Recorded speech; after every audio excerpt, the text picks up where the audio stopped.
الحمد لله وكفى وصلاة الله وسلامه على رسوله المصطفى وعلى آله وصحابته ومن تبعهم بإحسان إلى يوم الدين. أما بعد أيها الأحبة في الله،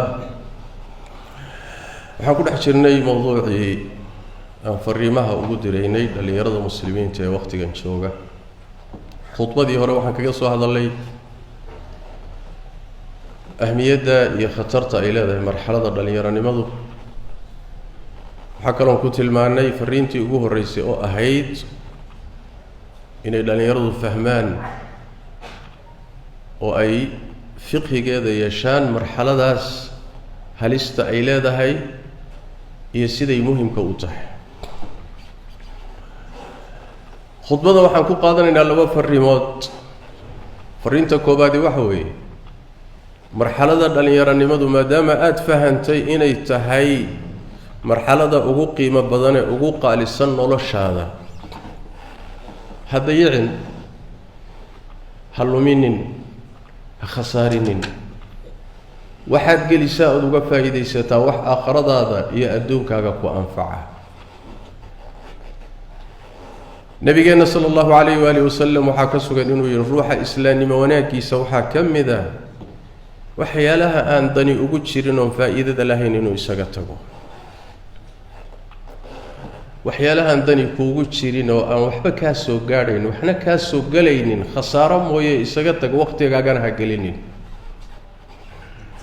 wakhtigan waa tabac. wakhtiga dhalinyaranimadu waa wakhtigii tabaca.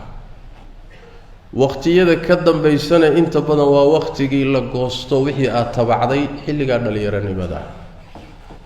hadday ku dhaafto waad qoomamoon doontaa, fartaad dhexda ka qaniini doontaa xilli ayna waxba ku taraynin. allow maxaa dhallinyaranimadii yaa igu celiya. oday 70 jir ah oo Soomaali ah ayaa maalin dhaweyd ii yimid. waa injineer diyaaradaha ah, talyaani buu ku soo bartay 40 sano ka hor, laakiin diin badan, aqoon badan oo diineed ma yeelanin. hadda markuu cimriga 70aad jooga ayuu wuxuu ogaaday wixii uu lumiyey iyo dariiquu qaaday inuu khaldanaa. markaasuu farta dhexda ka qaniinsan yahay, leeyahay haddaan maanta la ii celin lahaa dhallinyaranimadii dariiqaa ma mareen, balse waxaan baran lahaa ilaahay diintiisa tabaaraka wa tacaala, kitaabka allah iyo sunnada nebiga sala allahu calayhi waaalih wasalam. sidaas daraaddeed ka faa'iidayso marxaladan. maalinta qiyaamada ilaahay nicmooyinkiisa layna weydiin doono waxaa ka mid a cimrigeenna. si gooniya waxaa laynoo weydiin doonaa oo cimriga ka mid ah marxalada dhalinyaranimada. taasina waxay ku timid xadiidka nabigeenna sala allahu calayhi waalihi wasalam, cabdullahi ibn mascuud uu ka warinayo. wuxuu leeyahay nebi moxamed sal alla alayh wasalam, addoonku maalinta qiyaamada meesha labadiisa lugood ay taagan yihiin ka dhaqaaqi maayo, kana zuuli maayo ilaa la weydiiyo 5 arrimood. ilaahay baad hor taagan tahay, wehel ma leh, cid ma leh, wax ma leh, qaraabo ma leh, adigiyo ilaahay baa is hortaagan keligaa. waa 5 su-aalood baad ka jawaabi. cimrigaagii maxaad ku dhammaysay? waa cimrigii guud. haddaad dhallinyaranimo soo martay oo aada garhmadoobe martay oo aada odaynimo martay, cimrigaagii dhammaantii su-aal baa saaran. wuxuu nebigu yihi sal alla alayh wasalam, dhallinyaranimadiina meeshuu ku baabi'iyey. dhallinyaranimadu soo cimriga ka mid ma ah. maxaa gooni loogu sheegoo loogu magacaabay oo loogu soo saaray? lianna waa nicmadu xilligay addoonka ku dhammaystiran tahay xoog iyo caafimaad iyo awood iyo nashaad iyo karti xilligay dhammaystiran tahay. waa in si gooniya laguu weydiin ku talagal. marka dhallinyaranimadaadii xaggeed ku bixisay? ma ciyaar iyo lahwi iyo waxaan macno lahayn iyo wakhti lumis, mise wax ku anfacaad ku bixisay? ma taacada ilaahay baad ku bixisay mise wuxuusan ilaahay raalli ka ahayn baad ku bixisay dhallinyaranimadii waa lagu weydiin si gooniya cimrigii kalena waa la iswarsan wuxuu nabigu yidhi sal alla alay wasalam xoolihii meeshii ay kaa soo galeen aad ka kasbatayna waa lagu weydiin meeshii aad ku bixisayna waa lagu weydiin waxaad baratay waxaad kaga dhaqanteed kaga camal fashayna waa lagu weydiin shantaas su-aalood marna afar noqon karaa ilaa lagu weydiiyo lugta meeshaad ku haysa ilaahay hortiisa ka dhaqaaqi weyse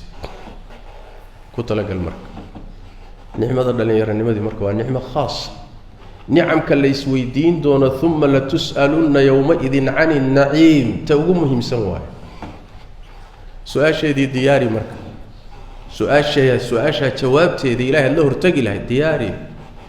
dhallinyarinimada ka faa'iidaysta waxyaalaha qashinka ah ee waayahan dambe waktiga lagu lumiyo waktiga ha isaga luminina musalsalaad filima ah oo wakti badan lagu bixiyo internetka oo kolba midrog ya maqaayadaha fadhiiso oo sheeko iyo fadhi kudirir iyo waxaan macno lahayn waktigaagu waa qaali waa waktigaad wax beeran lahayd waktiga ka faa'iidaysta nabigeennu sala allahu calayhi waaalih wasalam sidoo kale wuxuu leeyahay 5 arrimood intaysan kugu imaanin 5 ka faa'iidayso shantaa waxaa ka mid a dhallinyaranimada ka faa'iidaysay intaysan da' iyo duqnimo kugu imaanin caafimaadkaaga ka faa'iidayso markaad caafimaad qabto intuusan cudur kugu imaanin qaninimada iyo markaad ladan tahay ladnaanta xoolo markaad ladan tahay ka faa'iidayso intaan faqri kugu imaanin firaaqada markaad firaaqo haysatoodan mashquulsanayn ka faa'iidayso intaadan mashquulin noloshaada ka faa'iidayso intaysan geeri kugu imaanin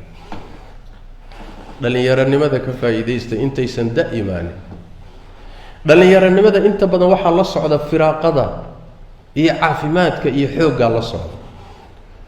laakiin dadka intooda badan way martaa iyagoon ka faa'iidaysanin ama dayacay waana ta nabigeennu ku tilmaamaya xadiidka saxiixulbukhaari min xadiid ibni cabbaas 2 nicmo dadka intooda badan kama faa'iidaystaan nuqsaan baa gasha maxay yihiin waa caafimaadka iyo firaaqada buu nabigu yuri sal alla alay wasalam markaad dhallinyaro tahay inta badan reer iyo caruur iyo culayskooda kuma haysto irtibaadaad badani ma jiraan markaad dhallinyaro tahay xooggaaga iyo caafimaadkaagu waa dhammaystiran yahay nashaadkaaga iyo awooddaadu waa dhammaystiran tahay macnahaasuu nabigu tilmaamaya sal alla alay wasalam risaalada xigta waxay tahay haddii aan nidhi waktigaaga waxaad gelisaa wax ku anfacayo dhallinyarnimada uga faa'iidayso su-aasha imaanaysa waxay tahay waxyaalaha i anfacaya waa badan yihiine say u kala horeeyaan keen priority-ga siiyaa mudnaanta keen siiyaa keen ka bilaabaa su-aal jawaabteedu waxaad ka bilowdaa waa risaalada 3aad waxaad ka bilowdaa meeshii alla ka bilow ku yidhi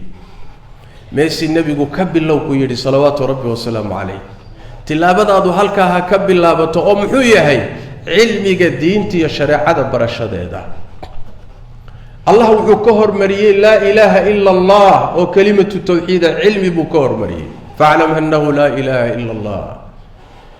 nabigeennu wuxuu yihi sal alla alay wasalam ciddii ilaahay khayr la rabo diintuu fahansiiyaa haddaadan diinta fahansanayn khayr ma lihid yaa yidhi nebi maxamed baa yidhi salawaatu rabbi wasalaamu calayh mafhuumka xadiidku sidaas weeye haddii aan khayr lagula rabin diinta fahamkeeda iyo barashadeedaa lagu garamariyaa waxba kuu tari mayso markaasi brofesor baan ahay dhakhtar ah waxba kuu tari mayso injineer baan ahay waxba kuu qaban mayso siyaasi khabiiraan ahay waxba kuu qaban mayso waxaan ahay khabiir dhaqaalaha ku takhasusay waxba kuu qaban mayso mar haddaad asaasku kaa lumo fiqhigii diinta iyo fahamkeedu kaa lumo waad lunsan tahay 100 goor haddaad khabiir tahay maxay khabiirnimadaadu anfacaysaa ilaahagii ma taqaanid sida ula xidhiidhana ma taqaanid aakharana ma taqaanid si aad ula dhaqantana ma taqaanid maxay kuu taraysaa culuum adduunyo iyo barashadeedu maxay ka anfacday maxayse kuu tartay sidaas daraaddeed ka bilaaba meesha ilaahay ka bilaaba idin yidhi nebi maxamed sal alla alay wasalam markuu ummaddan u yimid dhalinyaradeedii iyo odayaasheedii wuxuu uga bilaabay wayucallimuhum alkitaaba walxikma aqoon iyo barasho iyo iftiin inuu geliyo jahliga iyo mugdigana ka saaro halkaasay ka bilaabatay meeshaasay marka tilaabadii ugu horreysay ka qaadeen camalka dhankiisay u qaadeen dacwadii bay u qaadeen jihaadkii bay u qaadeen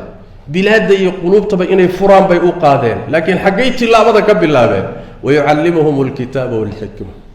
cilmiga iyo barashadiisay ka bilaabeen waa midda keentay in badan oo dhallinyaradeenna maanta inay lunsan yihiin inay wareersan yihiin inay sarqaansan yihiin in meel laga jiriyo meelay u socdaan midna aynan garanaynin leanna aqoontii diintay lumiyeen nin aqoon diineed lumiyeyna waa lunsan yahay sidaas daraaddeed diinta barashadeeda ku dadaala marxaladaad dhallinyarada tihiin oo diinta barta diinta barashadeedu waa badbaadada ummadda waana badbaadadiinna waa nebi maxamed wuxuu yidhi salawaatu rabbi wasalaamu calayh ilaahay cilmiga ma qaado quluubta addoommada uu ka siibo kuma qaado laakiin cilmiga wuxuu ku qaadaa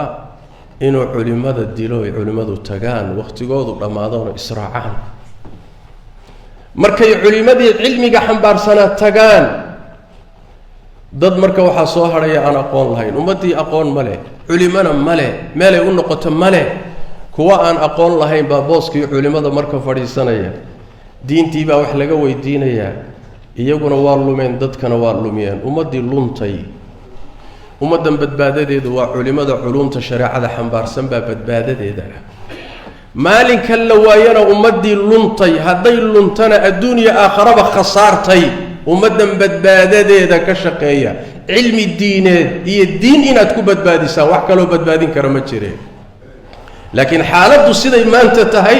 dhallinyaradii mushkilada haysataa culimmadiina waa tageenoo israace dhallinyaradiina culumtii diinta waa lagu kari la'yahay midkooda ugu rooni waa midka culumta adduunyada ku dadaalaya mid ganacsiga adduunyo eryanaya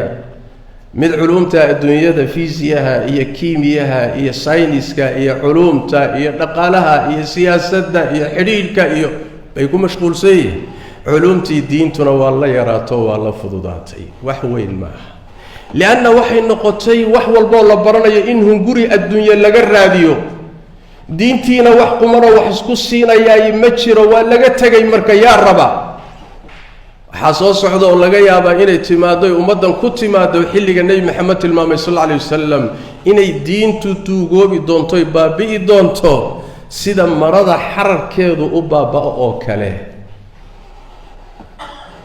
ilaa kitaabka ilaahay habeen inta lagu soo guureeyo asagoo dhan dhulka laga qaado hal aayad dhulka ku hadhi mayso leanna dadka dhulka joogaay ma istaahilaan in kitaabka ilaahay loo daayo waa laga qaatay waxaa soo hadhayoo dadka dhulka ku soo hadhaya muslimiinta oday da-ah iyo habar duq ah markaasaa waxay haystaan kelimada laa ilaaha ila allah awow iyo aabbay ka soo gaadheen laa ilaaha ila allah bas salaad lama yaqaano oo sake lama yaqaano oo soon lama yaqaano oo gowrac iyo nusug lama yaqaano laa ilaaha ila allah basay ku dhagan yihiin aabbiya awow ka soo gaadheen aaway diinta inteedii kale baaba'day maxaa keenay inay baaba'do culimmadeediina waa dhimatay dhallinyaradeediina waa ka jeesatay marxalada halisa waaye war intaad wax kale raadinaysaan qiimo ka weyni ma jiro in ay kuu duceeyaan mallayga badda ku jira inay kuu duceeyaan quraanjadu kuu ducayso kor iyo samada lagaaga duceeyo